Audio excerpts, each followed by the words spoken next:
लद्दाख का नाम सामने आते ही जहन में आता है हार्ले डेविसन बाइक और काली जैकेट पहने लोगों का जत्था जो अपनी मस्ती में लंबी लंबी सड़कें नाप रहा है। लद्दाख से लेह की ओर जाते वक्त एक सड़क मिलती है जो चारों ओर से पहाड़ियों से घिरी हुई है। इसे मैग्नेटिक हिल कहा जाता है। चढ़ाई होने के बाद भी इस सड़क पर गाड़ी अपने आप ऊपर चढ़ती है। लद्दाख की चुंबक वाली इस जगह पर अगर आप बाइक का इंजन बंद भी करते हैं तो आपकी बाइक ऊपर खींची चली जाएगी। हेलो दोस्तों, कैसे हो आप? मैं हूं आपका दोस्त यूवी और आप देख रहे हैं ट्रैवलर यूवी। दोस्तों, आज मैं बात करने वाला हूं लद्दाख की उस मैग्नेटिक हिल के बारे में जहां गाड़ी चढ़ाई में अपने आप ऊपर की ओर खींची चली जाती है। दोस्तों, लद्दाख में एक ऐसी पहाड़ी है जहां नीचे की ओर लुढ़कने की बजाय चीज़ें ऊपर की ओर खींची चली जाती हैं, जिसे मैग्नेटिक हिल कहा जाता है।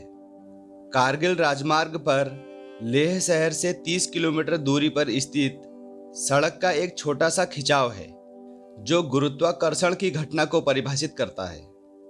इसका कारण लद्दाख में स्थित चुंबकीय पहाड़ी है जिसे मैग्नेटिक हिल के नाम से जाना जाता है। ये हिल स्थिर वाहनों को ऊपर की ओर खींच लेती है। लद्दाख में मैग्नेटिक हिल के रूप में फेमस यह घाटी एक प्रमुख आकर्षण का केंद्र है। नज़दीकी लोगों की कहानी तो और भी सुनने लायक है।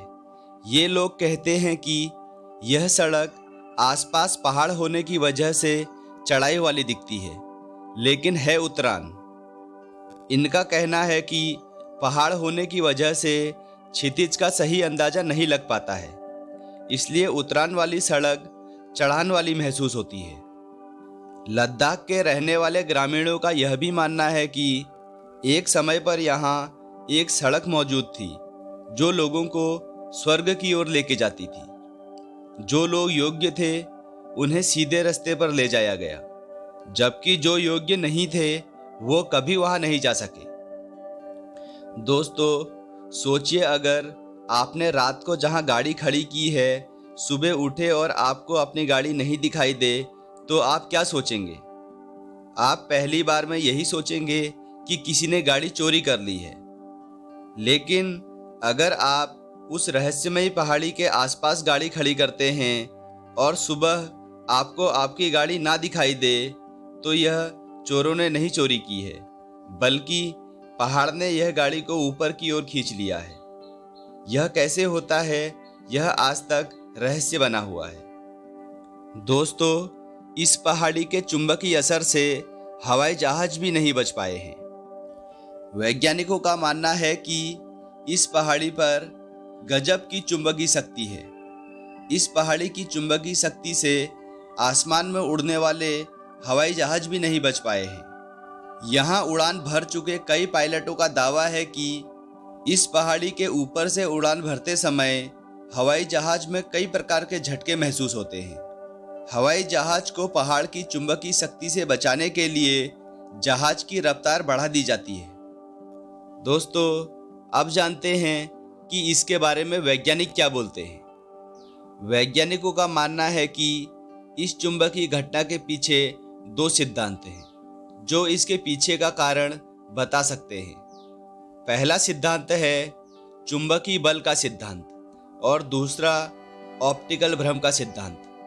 चुंबकीय बल सिद्धांत के मुताबिक वैज्ञानिकों का मानना है कि इस पहाड़ी में चुंबकीय शक्ति है जो गाड़ियों को करीब 20 किलोमीटर प्रति घंटे की रफ्तार से ऊपर खींच लेती है। अगर इस पहाड़ी पर आप अपनी गाड़ी को न्यूट्रल में खड़ी कर दें तो भी वह जस की तस खड़ी रहेगी, जबकि दूसरी पहाड़ी पर ऐसा किया तो आपकी गाड़ी तेजी से नीचे उतरने लगेगी। यह सिद्धांत बताता है कि पहाड़ से निकलने वाली एक मजबूत चुंबकीय शक्ति है जो वाहनों को अपनी सीमा के भीतर खींचती है। लेह कारगिल राजमार्ग पर होने वाली इस अजीबोगरीब घटना के बारे में दुनिया भर के यात्रियों द्वारा उनके अनुभव ने गवाही दी है। दोस्तों, दूसरा सिद्धांत है ऑप्टिकल भ्रम सिद्धांत एक अन्य व्यापक रूप से स्वीकार किए गए सिद्धांत का कहना है कि इस पहाड़ी पर चुंबकीय बल का कोई स्रोत नहीं है, बल्कि यह एक ऑप्टिकल भ्रम है जो सड़क के बहाव को चुंबकीय हिल लद्दाख तक ले जाता है। इसलिए जब आप वाहन को ऊपर की ओर ले जाते हैं तो यह वास्तव में नीचे की ओर आ रहा होता है। दोस्तों, आपको इन दोनों सिद्धांतों में से कौन सा सिद्धांत सही लगता है, कमेंट्स करके जरूर बताना। मैंने खुद नहीं सोचा था कि भारत में इतनी जगहें और इतनी अजीबोगरीब कहानियां मिलेंगी कि सुनकर वैज्ञानिक भी कंफ्यूज हो जाएंगे। अगर आपके पास ऐसी ही किसी गांव या जगह की जानकारी है जो विज्ञान के सारे नियमों को हरा देती है, तो नीचे दिए कमेंट बॉक्स में हमें ज़रूर बताएं। दोस्तों, यह जानकारी कैसी लगी कमेंट्स करके ज़रूर बताइएगा। और अगर जानकारी अच्छी लगी हो तो लाइक, शेयर एंड सब्सक्राइब करना बिल्कुल मत भूलिएगा। हम आपको ऐसी ही इंटरेस्टिंग जानकारियों के साथ अगली वीडियो में मिलेंगे।